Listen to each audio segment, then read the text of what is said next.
Your name has come up more times than almost any other product person when I ask people for their favorite product leaders in Asia. I created a career growth framework for product managers, which comprises of three things: what you produce, what you bring to the table, and what's your operating model. Your advice is earlier in your career, focus on just getting stuff out and done. Can you show me your last PRD? Can you show me the last product note that you sent? Can you show me the product strategy doc? You must have that impact through the artifacts that you work on. I'm curious what you found most impedes people's career growth. How you view change, whether you are focusing on things you control. And third is how you see yourself. The moment you are able to correct those stories, you may be back on the growth path again. Today, my guest is Vikrama Dhiman. Vikrama heads all things product at Gojek, including product management, design, program management, research, and insights, with teams across India, Singapore, and Indonesia. He has previously worked at companies like Directy, Airtel, Make My Trip, and WizIQ, and is among the most well-known product leaders in Asia. When I ask people who their favorite product leader is in Asia, Vikrama's name has come up almost more than anyone else's. We chat about how to move into product management, how to be a great product manager, how product managers often shoot themselves in the foot, and so much more. With that, I bring you Vikrama Dhiman after a short word from our sponsors. And if you enjoy this podcast, don't forget to subscribe and follow it in your favorite podcasting app or YouTube. It's the best way to avoid missing future episodes, and it helps the podcast tremendously. This episode is brought to you by Wizard, empowering product leaders to ideate and iterate faster than ever before with the power of AI. As a product manager, I often spend hours taking screenshots and then annotating them with feedback for my team. With Wizard, I can simply upload my screenshot, and Wizard's AI will turn them into a fully editable UI design that I can then make tweaks to, and then share with my teams in minutes. And when I want to get really creative and explore totally new ways to improve our product experience, I can use Wizard's AI to generate new design concepts from simple text prompts and turn them into interactive prototypes effortlessly. There's a reason that over 2.6 million people have trusted Wizard to accelerate every phase of their product lifecycle and speed up time to market. Developers can even export UI components to React and CSS to speed up their development. Wizard's drag-and-drop editor is super easy to use, and you can collaborate in real time with your entire team. Even your CEO and customer service teams can contribute. Unlock all of Wizard's game-changing AI-powered features and more with 25% off Wizard's Pro annual plan. Visit uizard.io/Lenny and use code Lenny to check out today. That's uizard.io/Lenny. This episode is brought to you by Webflow. We're all friends here, so let's be real for a second. We all know that your website shouldn't be a static asset. It should be a dynamic part of your strategy that drives conversions. That's Business 101. But here's a number for you. 54% of leaders say web updates take too long. That's over half of you listening right now. That's where Webflow comes in. Their visual-first platform allows you to build, launch, and optimize web pages fast. That means you can set ambitious business goals, and your site can rise to the challenge. Learn how teams like Dropbox, IDEO, and Orange Theory trust Webflow to achieve their most ambitious goals today at webflow.com.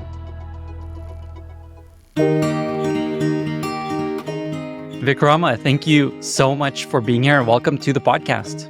Thank you for inviting me, Lenny. I'm very excited to be here.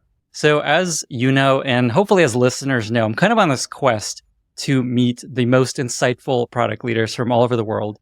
And your name has come up more times than almost any other product person when I ask people for their favorite product leaders in Asia. And you're also the third guest from Gojek. So there's definitely something in the water over there. And I want to talk about that. To kind of just dive right in, you have a very strong reputation for building incredibly strong product talent and also design talent, and also helping people transition from other roles into product management, which a lot of people listening to this podcast dream to do. So I'm going to ask a bunch of questions around this area. How does that sound? Sounds good. Okay. First question is just when you think back to the people that have done best in the product management role and have had a kind of a rapid career rise, what are some of the most common traits or behaviors or habits that you find in these people? Over the last decade and a half, I've had the opportunity to work with some really strong product managers, learn from strong product managers, and some of them have had rapid career growth. When I was younger and I was starting off, I used to think it's all about the product. If you got a really cool product to work on, your growth's guaranteed. And if you got really a product which no one cares about or a stream which no one cares about, then your growth is going to be slightly slower. But as I started seeing more and more product managers at their craft, I saw that working on a cool product area is not the only thing. In fact, sometimes some product managers would come back and complain that despite their product doing really well, they've not really grown. And while some other product managers whose product didn't have the impact really grew. And as I started looking at it and as I started making notes, as I started talking to other product leaders, what I discovered was that the really strong product managers who were also growing in their careers did some things differently. And based on that, I created a career growth framework for product managers, which comprises of three things. And I call it 3 W's. So what you produce, what you bring to the table, and what's your operating model. The really strong product managers are good at usually two of the three things. The ones who rise, and when they are rising, they are performing well on all the three axes. So if you would like, let's talk a little bit more about each one of these W's. Yeah, I would love to. I love that you put the word what at the top, and that makes it the 3 W's, which is clever. Because I find even if the acronym is not like necessary, it's really helpful to help people remember. So I totally respect what you did there. So the 3 is what you produce, what you bring to the table, and what your operating model is. Yes, is that right? Absolutely. Okay, cool. Yeah, let's talk about these. So what you produce, a lot of people index on the impact and they start thinking about goals, they start thinking about direction, and they start thinking about strategy. While it is important to know at what stage of the career you are and what kind of a product that you are working on. The very first thing that anyone, when you're starting off, produces is outputs. Okay? The output can be launching a product. It can be analyzing and running an experiment. And it could even be just being a part of the team and contributing to a go-to-market strategy. So focus on that output significantly. As you get comfortable with output and you start getting comfortable with working with different stakeholders, you start controlling what outputs are necessary, which is when you move to the outcomes. Outcomes are product areas, goals that you can own and or collaborate with other stakeholders on. And when you start figuring out which outcomes are necessary, that is when you move to the leadership and directional areas. The mistake that I see a lot of product managers make is they start operating in either output or outcomes. And when you are transitioning to outcomes, it's very important that you continue to still hone your craft on outputs. For instance, do you just give up on the go-to-market strategy, or do you start making product notes which are then picked up by marketing people and are able to be used to create that go-to-market strategy? You always have to have the output and outcome, even when you're moving up the so-called career management ladder.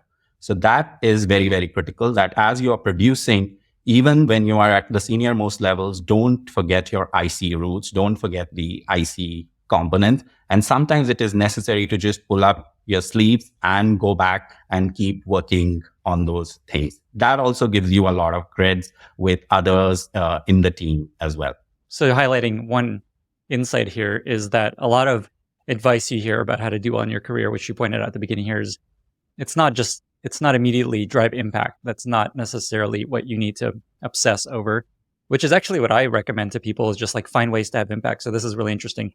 Your advice is earlier in your career, focus on just getting stuff out and done. Don't so obsess with the impact. Can you talk more about just when you say output, what are you describing there? Is it just ship products and be helpful and produce something? Absolutely. So outputs is shipping products, but it also comes in smaller things. For instance, if you are sourcing content for your homepage, what are the different avenues that you can source content from? What is the easiest to source? What is the most difficult to source? Just ranking it all in that order goes a long way. And one of the product managers actually did that yesterday. And I went, wow, it just made my life so much simpler. And we were also able to, not just my life, but so many other people's lives so much simpler. And we were able to take that specific output and use it as part of our overall strategy. If that PM would have obsessed about the overall content strategy, overall how we are going to do it versus just how we are going to be sourcing it, they would have indexed on something bigger and maybe would have not even been able to make that impact. But now they were able to show something which was a small part, which was an output, but it fed into the overall outcome. The way I think about what you're describing, which I actually 100% agree with, is when you're starting out in your careers, execution is where you need to deliver. People just want you to get stuff done when you're just starting out. It's not like, help us define our strategy and vision for the next 3 years. It's, we just have stuff we need done. Can you help us get it done well? Yes. And then essentially the advice is, as you get more senior, you'll have more opportunity to think about strategy and what to build versus just how to build it and actually execute on it. Absolutely. So focus on outputs at the start of your careers, and don't forget outputs even when you grow in your career. So along those lines, just to close the thread on this idea, it's still helpful if you work on something that does have impact that matters, right? Like, how important is that? You said that you've seen successful product managers work on things that aren't as impactful and still do really well. But I guess, would your advice be try to be in a place that is going to drive more impact versus it's not actually that important in the early career? So I'll give you my example. In one of my previous roles, there were 2 product areas that were important for the organization. My product area ended up being the center and focus of the organization. Yet the product manager who was chosen to lead the area when it became big wasn't me. It was someone else. At that time, I really felt very bad that, okay, why did that happen? But now when I look back, I can see why that happened, because that product manager was so much better at the overall craft of output. Yet when they were focusing on outcome, were not forgetting the output as well. So they were just better at me on launching products. They were better at me on working with design in producing design artwork. And they were definitely better than me in running the experiments as well. I love that. Like, yeah, basically when you're just starting out, just like execute well, execute smoothly, ship things on time. I'm going to say a few things, but I'm curious what else comes to mind here of just like, what does good output look like? Is it do things that are helpful to your team and manager, ship things on time, bug-free, have a clean roadmap everyone's aligned behind, set nice deadlines, things like that. I guess what else along those lines should people be like, okay, here's what I should be doing to have good outputs? Some of the things that I think are useful. So first, what's output? Output is something which is very tangibly defined, which doesn't take too much of your time, effort, and energy to visualize and think and strategize over, and you are able to quickly get moving on.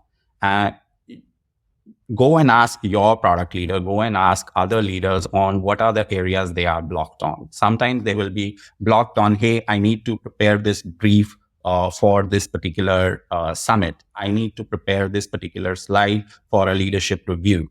I need to prepare a review. I need to prepare a review which has to be done with the legal.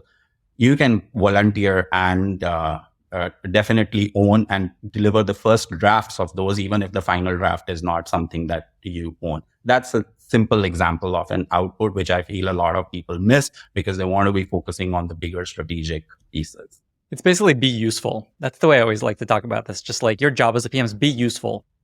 Make your team more effective, help your company be more successful. Just find ways to be useful to everyone around you. Absolutely. And be useful in doing the small things which make an impact and also contribute to your learning versus being useful in areas which you think the mini CEO should be working on. Right. There's all this talk about being an empowered product manager, building empowered product teams. I think there's an important nuance when you're just starting out. You haven't earned the right to inform strategy and vision. People, like, why would people follow you at this point? Yeah. We just need to get stuff done. So that comes over time. Absolutely. And it's not just when you are starting off or when you are young. Even if you are senior and you're starting off with a new team, even if you're starting with a new company, you need to have that mindset. And sometimes you will not know the best. And we'll talk more about what is your operating model, which is how you work with others. It's a very, very important thing for you to know that you are one part of the cog, a wheel. You're not the entire wheel yourself. And a lot of the folklore around product managers can make you confused, especially when you're starting off in your career. I love it. Okay, let's keep going. Number 2. Number 2 is what you bring to the table. Now, I think how I describe that is, what is your impact on impact? So the first axis is impact, but you also need to have an impact on impact. And this is what I had missed a lot in my early career, that you put the coolest product areas, your product area is successful, and that automatically guarantees your growth. It doesn't. You have to also show that, yes, you were a useful contributor to having that particular impact. The simplest thing on this is that, is your PRD quality good enough? Are you writing the draft notes that go and circulate to the care teams, to the marketing teams, and so on? Are you making sure that you are deriving from the strategy that has been shaped, or you're constantly just pushing back on the strategy? Similarly, you also, how you are drafting the North Stars, how you are working on the experiments, how you're working on the data, how you're working on the metrics. All these things take time, effort, and energy. And I know there is some literature and there are some operating models where people are working only at strategy levels, while all of these execution of these artifacts is being done by some other people. I don't think, especially when you're starting off, that's a very, very good thing. Even when you are mid-senior, I don't think that's a very, very good thing. You have to be able to produce these artifacts, which are product artifacts, even if there are people in strategy creating their artifacts, even if design is coming up with a design brief, you need to have a cohesive product strategy or product PRD and work backwards from PRD and product notes yourself.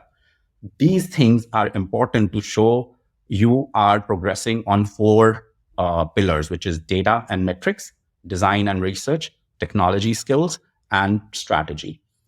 Product managers constantly are evaluated on this when you interview, but you also have to demonstrate these on the jobs. And the best way to demonstrate these is through the artifacts, through the notes that you are sending. So you must have that impact through the artifacts that you work on. For a lot of product managers, when I ask, hey, I was working on this very impactful area, I'm not able to have the impact on my career, what is missing?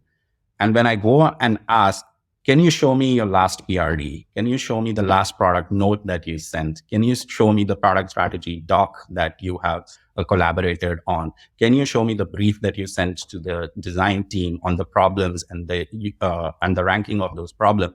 Usually you'll find something or the other missing. In cases that those are there, you will find that the pre-iteration planning, pre-sprint plannings are not running properly. You will find that the Jira storyboards are very empty and there's just a title in the subject and nothing gets described and so on.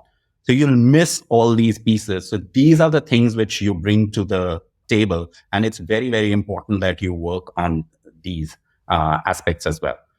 Finally, we have what's your operating model, which I feel is the most important thing, which you have to focus if you are going from mid-senior to senior level. This is essentially about communication, collaboration, organizational skills, and community skills. And across product managers, again, because of the folklore of Winnie CEO and others, I see that a lot of people get carried away in the way they operate as product managers with other stakeholders. There are 3 tenets that I define in working well as a product manager with others. Number 1 is raise difficult issues without being difficult to work with. Bring out important topics without drawing importance to yourself. And finally, you are in charge of getting the decisions made and not making all the decisions yourself. I think as long as you follow these three tenets, you will have a successful relationship with across stakeholders. These three tenets are easy to say, but they become very, very hard to embody and display on a day-to-day basis. But this is essentially going to be your struggle, no matter at what level of product management you are operating at in your career or within your company. So first of all, can you just repeat them? Because I think this is really, essentially, it's kind of like a mantra that PMs can kind of think back to. Am I doing these things? So the three things which are very important for product managers to work with others and other stakeholders are: raise difficult issues without being difficult to work with, bring out important topics without drawing importance to yourself, and be able to get decisions made without having to make all the decisions yourself. I like this list a lot. It reminds me, there's this product leader I worked with who their team kind of got pushed to do a bunch of stupid stuff. And he realized later that like, hey, it's actually my job to have pushed back on doing this stuff. Like, he was the head of product for this business unit, and he realized like, oh, I see, that's actually what I should be doing now that I'm in this role. And you kind of sometimes forget that, one, you have that influence, and two, that's something you should be doing. Absolutely. It's always within your control, and it's always with the things that are within your control that you should be controlling, rather than focusing on the things that are not within your control and obsessing about those. I'm so aligned with the way you think about all these things.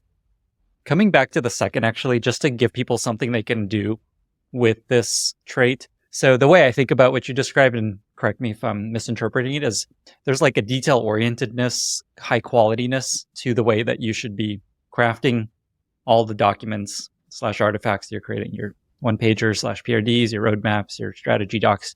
Just like, they should be really high quality. So along those lines, if you're an ICPM trying to get better at this stuff, how have you found is the best way to level up in these things? Is it working with your manager and getting feedback? Is it peers? What helps somebody get better at the quality and the quality of these sorts of documents? What you bring to the table is one of the most misunderstood attributes and aspects of product management. On one end, you could get around and say, here is my PRD, here is my Jira board, here are my stories, here is my pre-sprint planning or pre-iteration planning document, and go. It's not just about the spread and the width of the things that you're doing, but it's also about the depth of those things as well. Some product managers, what they bring to the table is arguments. What they bring to the table are debates. What they bring to the table are pushbacks, while others are able to channelize the questions, channelize the inputs, channelize the direction, and convert that into strategic choices, which can then shape discussions, which can then shape direction. Be the latter, and you will rise faster in your career. So you kind of have these three buckets of what you produce, what you bring to the table, and what your operating model is, the 3 Ws. So let me try to summarize and see what I missed, and then move on. So one is just like focus on executing, getting things done that are helpful to your team, your company, your manager. And focus on just getting stuff out, not so much necessarily in strategy. Even when you're a manager and a leader and a VP, just like you're still responsible for producing things, not just telling people and being wise. 2, what you bring to the table, kind of my takeaway here is produce high quality artifacts that raise the bar. The way I think about this is, as a PM, you kind of want to have this aura of, I got this. People put something on your plate. You want to feel like, Lenny's got this. I'm not going to have to worry. It's going to be forgotten, and I know it's going to be done well. And then the third piece is this idea of an operating model. Basically, just make sure decisions are being made. It's not about you, that you're pushing back on bad ideas. Is there anything else I missed before we move on? No, I think the art of pushback is another important factor, because you can, if you're pushing back a lot, and the way you're pushing back matters a lot as well. just don't be someone who's seen as an obstacle and a hindrance and as someone who's just very difficult to work with, but rather see as someone who's able to actually add value to whatever your leader, your stakeholders, your product area demands, and you are able to advance the product and the direction and execution forward. Once you do that, I think keeping that as the intent and ensuring that your team is getting unblocked and not getting to do work on anything which is stupid or is likely to be changed, then you've really got it. Do you have any advice for how to push back in a way? The way you describe it is not to be difficult to work with or that seeking importance. I guess, is there like words or phrases or approaches you found are effective for pushing back against ideas that you disagree with? What I've seen that people who do push back very successfully and are still considered not difficult to work with, they are also able to bring the tempo of the conversation to a more logical space from an emotional space. I think that's such a useful skill. And I sometimes am guilty of operating on a slightly emotional note, which is useful sometimes. You need a war cry, you need high pitch, you need execution on war footing. All that is fine, but it's only fine in some cases.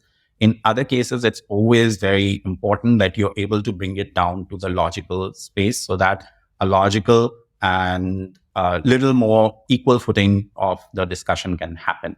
And a lot of this is something that leaders need to ensure is happening, but product managers and product leaders who are working with executives who are able to bring this tempo down and bring it to a little more logical space will also do far better in their careers, and they'll also have a lot more rapid career growth. So let's talk about the flip side of rapid career growth, which is career growth that kind of stalls. And I'm curious what you've found most impedes people's career growth. What do PMs do that shoot themselves in the foot and kind of slow their career? Any pitfalls do you find are important to try to watch out for? I think part of it is on a lot of us in product leadership space. We've not done a very good job in defining rubrics, growth frameworks, and so on.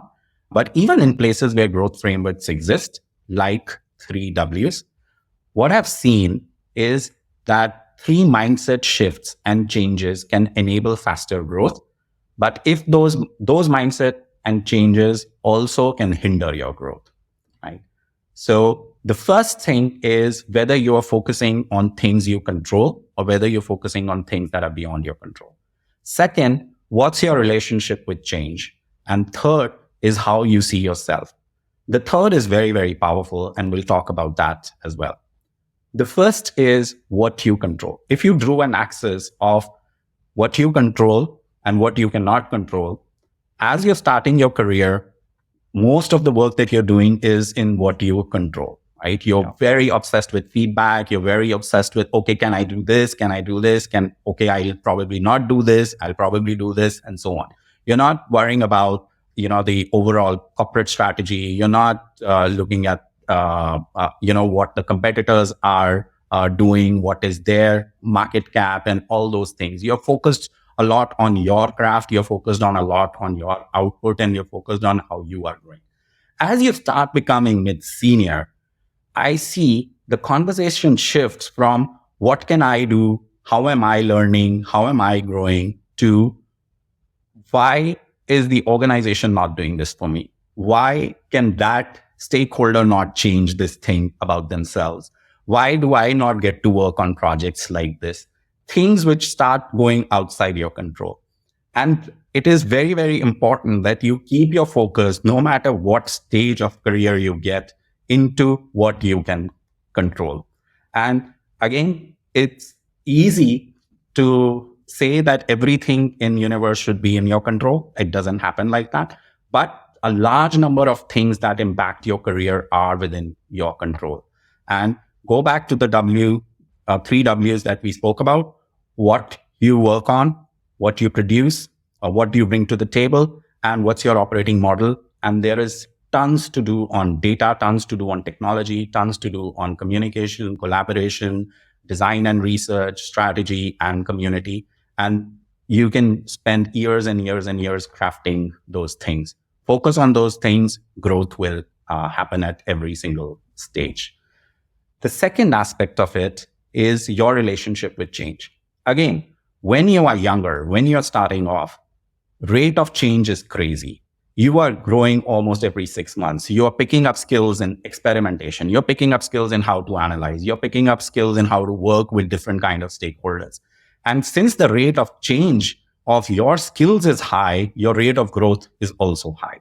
Again, as you start becoming mid-senior, I start seeing conversations on, okay, maybe I should not do that. Maybe I should not take on this product. I don't know what it means for my career. I don't know what it means for my growth, and so on.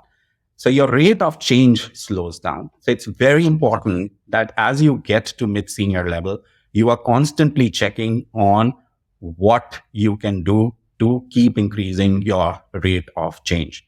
And one of the simplest things that you can do is, if you think you are 4 on data, figure out who, and you may be 4 on data out of 5 in data within your organization. Start benchmarking yourself with the best in the industry. You'll automatically see that your scale drops. And as your scale drops, you start seeing what you need to improve and do. If you start seeing that on communication and collaboration, you're reaching 4 out of 5 within the PMR, start mapping yourself to other stakeholders in other functions. Again, your score will fall in your eyes, and you will start figuring out what are the things that you can do as well. So keep your focus on rate of change, and rate of growth will automatically take care of itself. Sometimes it also involves changing your team or even changing your company, but those should be the last resorts. There are significant things that you can do within that as well. One of the final things that I see which limits you, especially as you start growing in your career and you reach mid-senior levels, is how you see yourself. I see a lot of product and I've been guilty of that. Like when I see that, a lot of product managers, that's included me at some stage, doing these things, people will come back and say, oh, I am a very high agency PM, or I'm a very collaborative PM.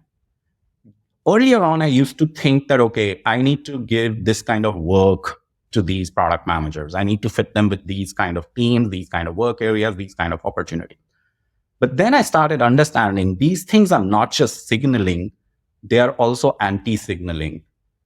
They are like, oh, I'm high agency, so it's sometimes okay if I am a little brash, if I cut corners somewhere, if I sometimes come across as a little rude to some people, and so on, right? Similarly, if I'm seen as a hyper collaborative person, so it's okay if sometimes I'm not very decisive, if I'm not moving fast, and so on, because I'm this kind of a PM. So it's very important that you check for what are the stories that you're telling yourself.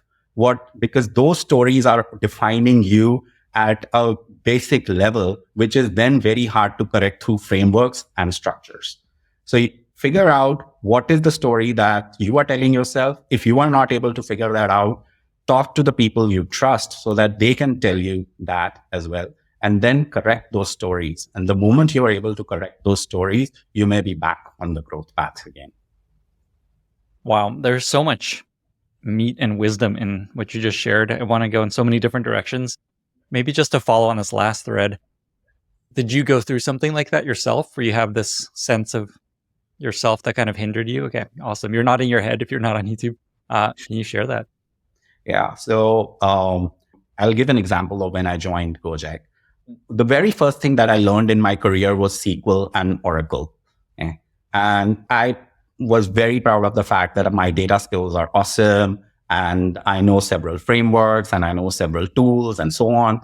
And when I joined Gojek and I saw one of your guests, Crystal, and I saw the work that she was doing and her team was doing, and I just immediately was like, yeah, no, I'm nowhere near, right? And similarly, I also thought that my communication skills are really good, and my product strategy skills are very good. But then I worked with people like Dito and people like Sidhu, who was so good at their craft that it challenged me to see that, okay, what is it that I am missing? What is it that I am doing wrong? And it auto-calibrated me in my eyes on where it was. But that also created a hunger in me that this is what I need to fix. And I immediately corrected my assessment of myself that I'm not the strongest product manager on data. I'm not the one who knows all the strategy pieces or even strategy frameworks or how to bring everything to a strategy point of view or communicate it from an effective perspective. And then I started framing, I'm still in a learning phase. When I see that I'm not in that phase now, I try and make myself humble by interacting with people who are far smarter than me on different scales, or reading different books, watching podcasts like yourselves. And that keeps you grounded on the fact that, okay, you are always learning. And I also found that, seeing yourself as someone who's a learner is an enabling story to tell yourself. Okay? It may not be the most exciting story. It may not be the most memorable story about yourself, but it is definitely one of the enabling stories as well. Similarly, I think one other thing that I used to say about myself was more that I'm very high agency PM. But as I started working more in Southeast Asia, I learned that mindfulness is also very, very important. That you can, not every team, not every culture will work with you in a very hyper aggressive style. But you still need to get the work done. And I'm still learning on that. And therefore, I've started using a word. I don't want to be a high agency person. I want to be a mindful agency person. So these terms are very important because these are the stories that you keep telling yourself. And these also then start shaping your behavior. I do feel that I have a lot to do. I have a lot to learn on these skills, but these things definitely keep you grounded and you keep coming back to the learning phase again. It's interesting that when you saw Crystal being incredibly good at working with data, you just kind of realized, hey, maybe I'm actually not very good at this. And your reaction wasn't, God damn it, I'm really screwed and this is really depressing me. It's no, instead, I'm going to try to get better at this. And that reminds me, some of the feedback I get with this podcast is people are like, man, these people are so good. I'm never going to be this good. It kind of discourages me from thinking I will ever be super successful in this career. Clearly, you have a different approach. Do you have kind of advice or guidance to folks that are sometimes discouraged seeing people being so incredible and helping them actually continue to level up in this rate of change you talked about versus just like, no, I'm never going to be that good? I think as product managers, it becomes difficult because a lot of your growth is being determined because of feedback of others. And because product management is so ambiguous and still not defined, the stakeholders can also give feedback on a variety of dimensions. Some of them may not even be important enough to give feedback on, but they are important enough for them. And so therefore they give you feedback. And therefore you have to shape that feedback in, but you also have to consider that there are these 8 axes that we spoke about: the data axis, the design and research axis, the technology axis, the strategy axis, communication axis, collaboration axis, organizational skills axis, and the community axis. You need to channelize feedback into, okay, is this an area that you're targeting for growth or not? And one of the most important things that I learned was that when I joined Gojek, or even earlier, there would be so many different areas that I needed to improve on and still need to improve on. You can't improve on every single area. That's what overwhelms you. You need to pick which is the area which is the maximum leverage for you and improve on that particular aspect, and then move on to the next area, then move on to the next area, and so on. Obviously, if you are floundering in something, if you're really negative in something, then you fix that first because that will give you the highest leverage. But if you are picking up data and design and strategy and technology all at the same time, that's going to overwhelm you. So to kind of summarize, the advice there is 1, be actually very open to feedback you're getting. it's easy to say that. It's hard to actually listen to people criticizing you and act on it. So I think that's an important takeaway here, is just actually feedback is a gift, and actually understand that and try to act on it. I have a great interview with Jules Walter, who's a PM at Google now. And he has this awesome quote about how whenever people give him hard feedback, it's like internally he's just like melting, but externally he's like, thank you so much for that feedback. I really appreciate it. It's very valuable. And so that's a good way to get people to keep giving feedback.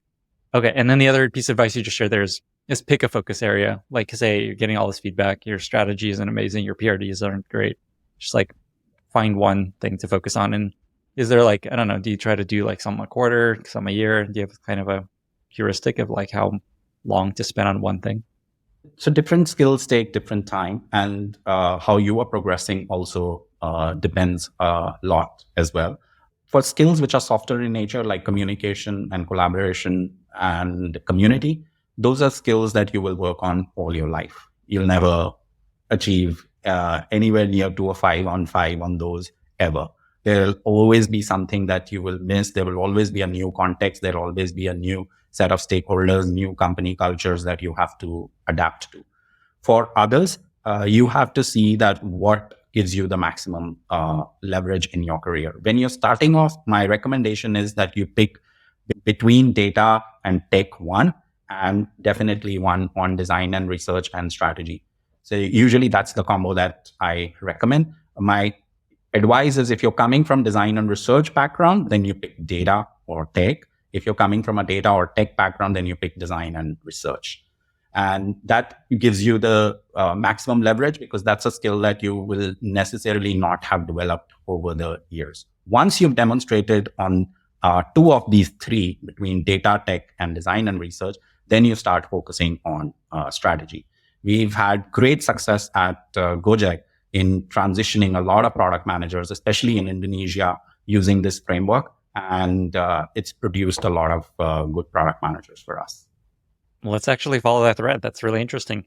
And so the approach is, you have this axis of skill sets, and you pick, for this person moving from, say, customer service to product, here's the 2 things you need to focus on. Can you talk more about that?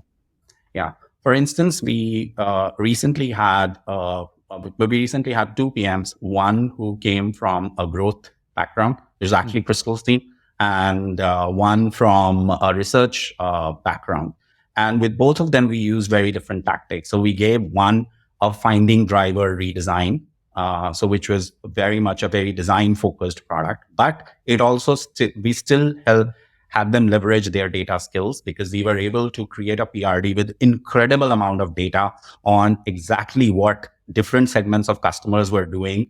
And that then we worked with designers on what the designs and the framework for that will be.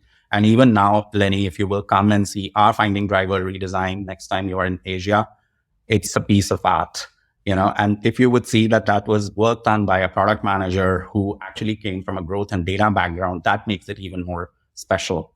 Similarly, the PM who transitioned from research, I kept giving feedback on technology and data skills are the ones that we need to check. And I need to hear from engineers that, yes, they are able to work with her very strongly. And once she was able to do that, she's recently turned a very heated question on one of the features that we were doing into a full-blown solution with designs, with trade-offs and everything, and able to now convert it into a question for leadership on how we should be approaching this particular product and direction. So I think that's proven successful as well. Similarly, there's another person who took who was originally from research, and again worked a lot on our products, including our enterprise product, and she's doing an amazing job as well. Again, going through that path of, okay, these are the things that you need to leverage.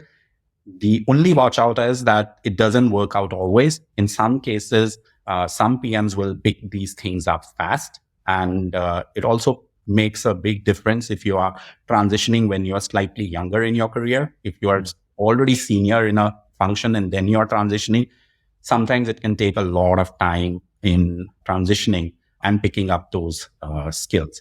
But it's definitely doable if you get a very strong product leader working with you who's able to shape those skills for you.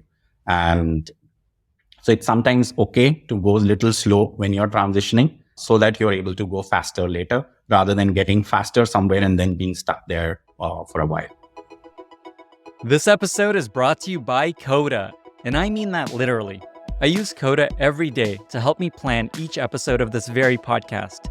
It's where I keep my content calendar, my guest research, and also the questions that I plan to ask each guest.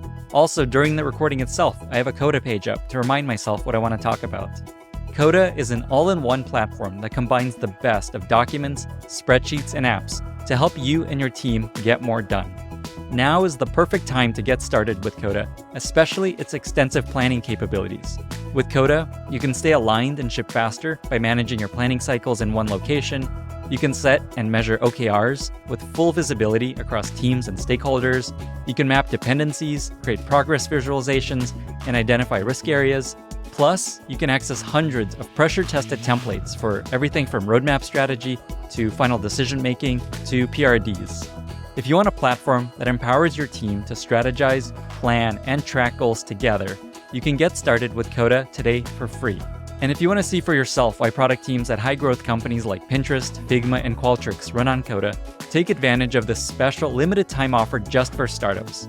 Head over to coda.io/Lenny to sign up and get $1,000 in credit. That's coda.io/Lenny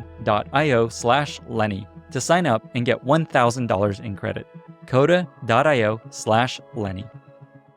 Something that you mentioned earlier that I wanted to come back to is this kind of confusion about what the PM role is and how that trips people up in being successful in the role and continuing to thrive in the role. You mentioned this to me offline too, that this is just something you deal with a lot. Just this frustration of like, what the hell is this job?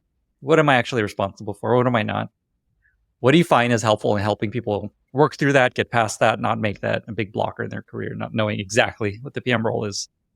I think we've been in technology product for several decades now, but we're still figuring out what an exact definition of product management is. And even the strongest definitions are slightly principled and philosophical in nature. They're not very concrete.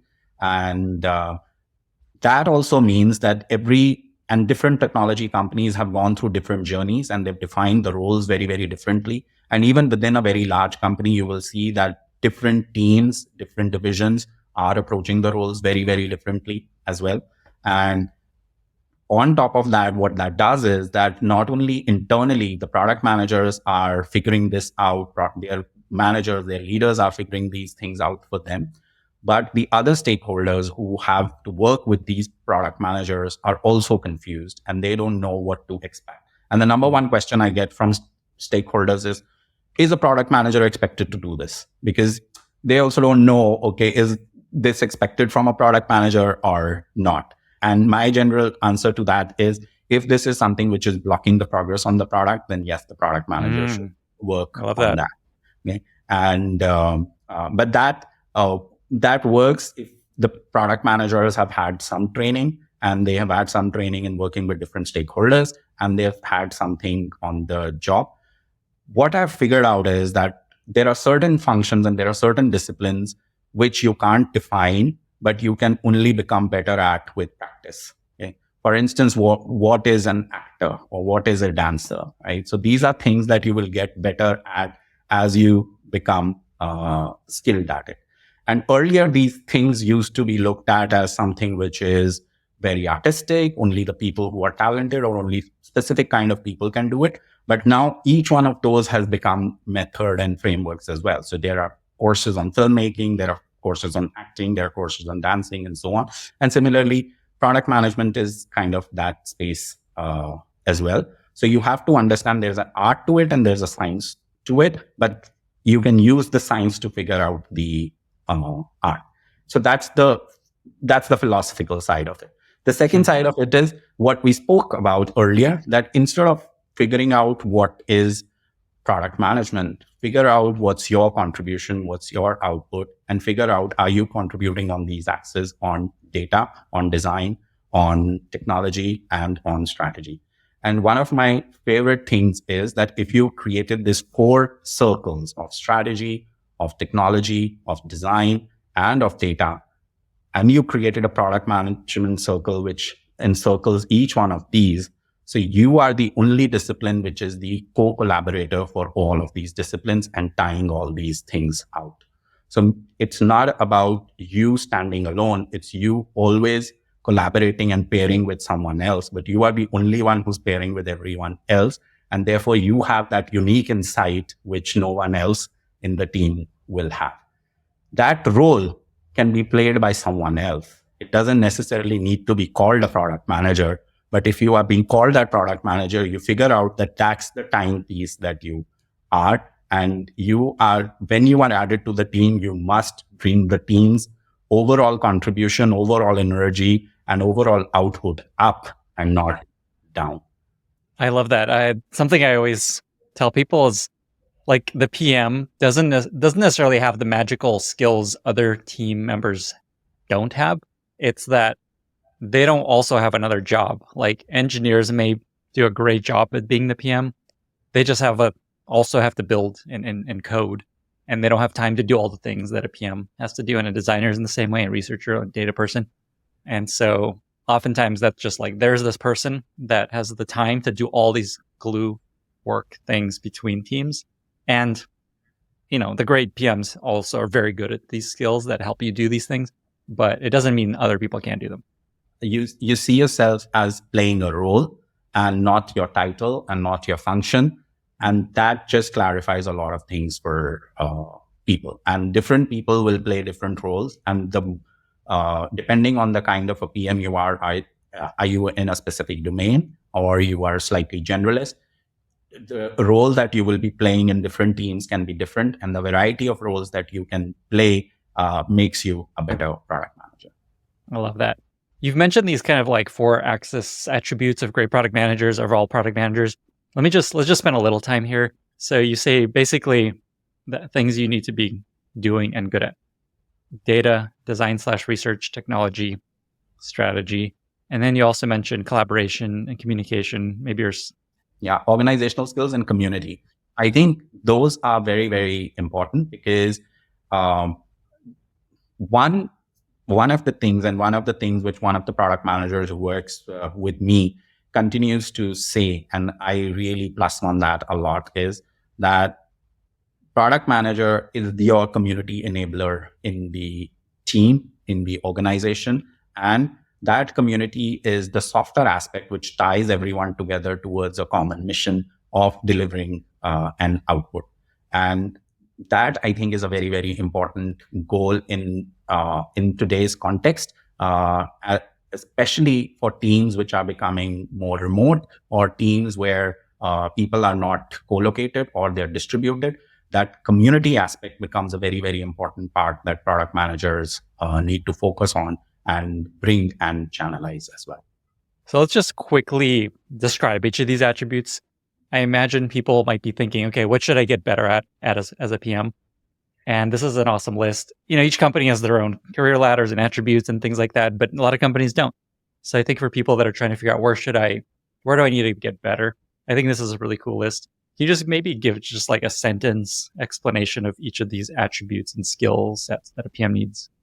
So each one of those skills, like the most growth ladders, what they will do is they will have, say for data, they will have level 1 exhibits these traits, level 2 exhibits this trait, level 3 exhibits this trait, level 4 and level 5 and so on. Like that's how they'll describe it. But 5 is absolute ninja level data quality. Like, you could probably do a data startup of your own. Like a crystal, basically. Crystal. And level 0 is someone who, cannot even basically define the basic metrics for this particular product and won't be able to figure out like what is this particular thing impacting orders or users or revenue. And so you'll really not be able to figure even that piece out.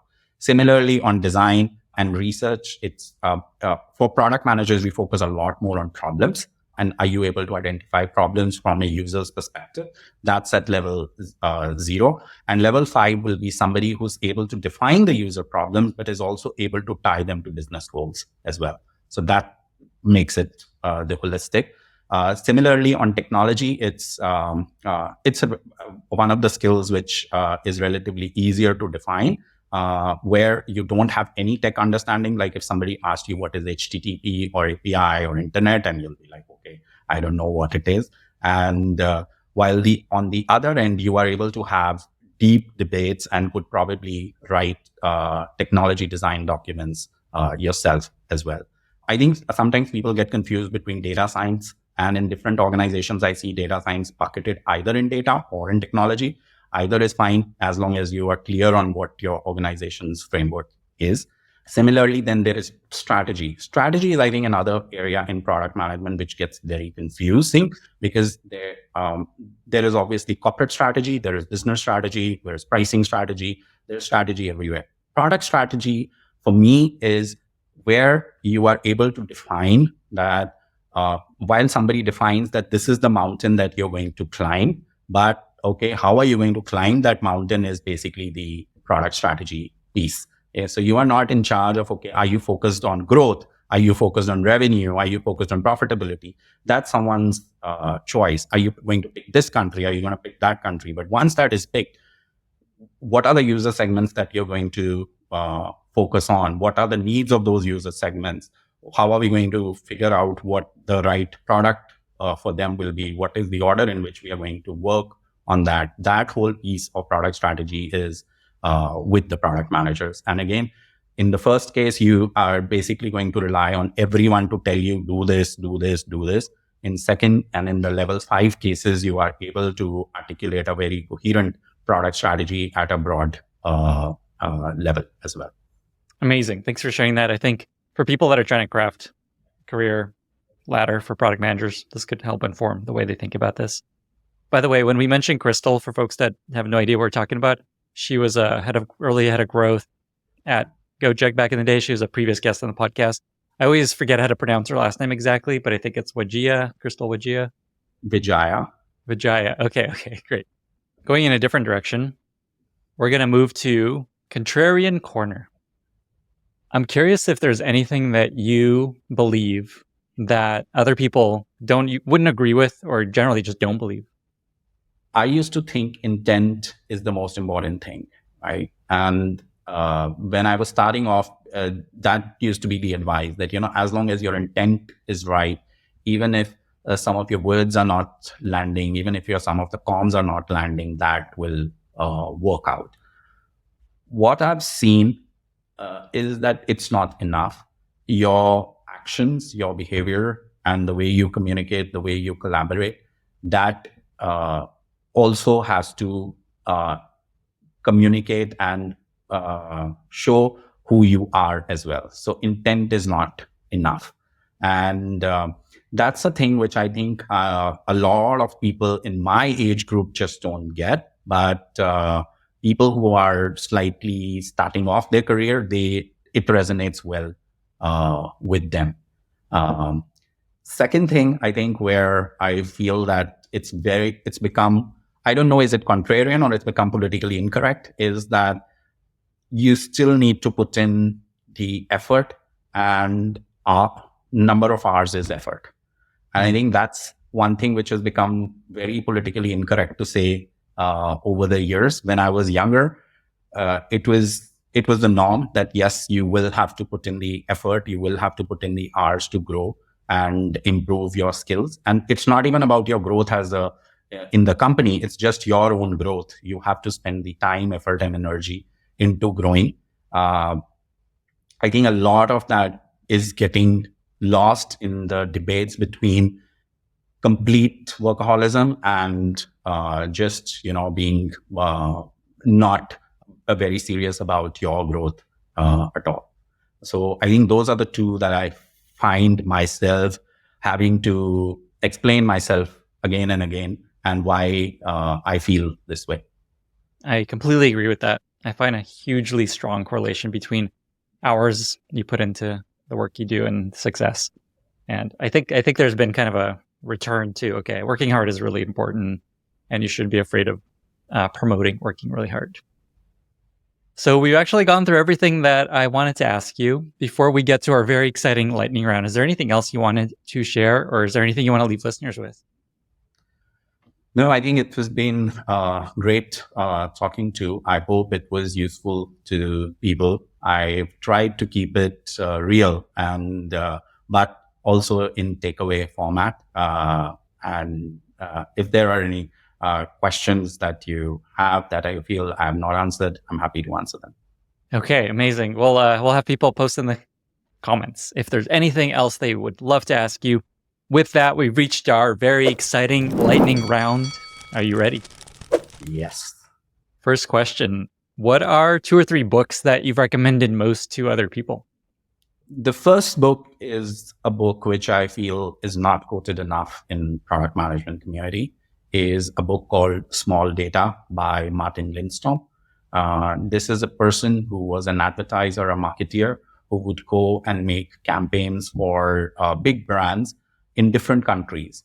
And so would have usually very short time to get the pulse of that space and design a campaign around it. And how he got insights very quickly from, and what are some of the takeaways that are there for people working in product space, not just product managers, but designers, researchers, strategy people, anyone really. I can't recommend that book more. And I've cited that book a lot internally. The second book that I recommend is Adam Grant's Originals. I think it's a very important book. It changed a lot of things. When I spoke about that, I was going through this crisis of, I'm behind so many things after joining Gojek. Originals was one book that I read, which really, really helped me think about my growth and how I see myself. And anyone who is stuck or anyone who feels they are superstars, they are the innovators of the century, kind of a thing. It's a book that gives you a very good reality check. And the third book that I'll recommend is definitely Daniel Kahneman's Thinking Fast and Slow. I think especially the thinking slow part becomes very, very important piece as well. It's not. And the reason why change is hard, the reason why feedback is hard is because we are used to thinking fast and we are not used to thinking slow. While if you'll actually think slow, you'll actually welcome change and growth. Amazing. That book's come up a bunch actually recently on the podcast, and it's always sitting under my laptop, holding up my laptop for these interviews. So I fully agree. Next question. Do you have a favorite recent movie or TV show that you've really enjoyed? I haven't seen a lot of movies recently, I think, but while I was on the flight back from Dubai, I saw Miss Congeniality again, and I really, really enjoyed it. I thought it's a very fun movie, but also had a pretty good message. I know it's probably not the movie which anyone would want to cite it, but I think it's sometimes good to just watch good entertainment. That's quite the Contrarian pick. Yeah, nobody has cited this movie, Miss Congeniality. This is a first, but I love it. Way out there. I would have expected this. In terms of TV shows, I think the show that I really go back to all the time is Schitt's Creek. I think it's a show which operates at so many different levels without taking itself that seriously, and it just lands. And especially as a product manager and as a leader who obsesses a lot about diversity, I think it did a fantastic job in showing different sides of motherhood, of the LGBTQI communities, and also teenage girls figuring themselves out as well. So I think it did a fantastic job. Do you have a favorite interview question that you like to ask candidates when you're hiring product managers, especially? So it's not really one question, but what I like to do with them is to brainstorm choices on an actual product. And I'll typically pick up a product that they use most often. And then I will be like, okay, what if this product were to do this? Then what do you think it makes sense? Then don't think it makes sense. What about this? Okay, how would it evolve in 6 months? What would happen in 12 months and so on? I think it gives you a far better insight into how would it be on working with them on a real case. And you also keep, and what I like about it is that you can keep going back and deeper into it and develop it together. So I typically try and pick product that I will also not have very strong opinions on, so that it can become a two-way conversation. What do you actually look for in an answer that tells you, oh, okay, this candidate is amazing, versus flags that are like, maybe not? There are some obvious check marks that are they able to first abstract out and figure out what the overall goals for the product are, who the users for that product are, what would they be focusing on right now, whether this will align with that or not, and then reason backwards that, okay, maybe this may not work, but something on these lines. Are you obsessed about this feature, or are you obsessed about, okay, what this enables you to do? So if this is what it enables you to do, then are you okay with considering some other options and so on? So I think that's the direction which usually goes in the right way. Is there a favorite product you've recently discovered that you really love? So the reason why I've not watched a lot of drama or TV recently is because I've discovered these short video apps through Instagram, and all of these apps, they dub Chinese TV serials into English, or there will be subtitles in English, and they are delivered in TikTok style 2-minute videos. And it's a masterstroke in how the series are constructed. The first few episodes, which is like 10 episodes, which is about 10 to 15 minutes, sets up the story in such a way that you have to unlock the next 10. And these videos are quite expensive. They end up, one series takes more than the entire monthly cost of Netflix to view. But it's just amazing how the whole product has been how all these products have been put together on unlocking the gamification aspects of it, the storytelling aspects of it, the content cutting part of it, and even the selection of the stories part of it.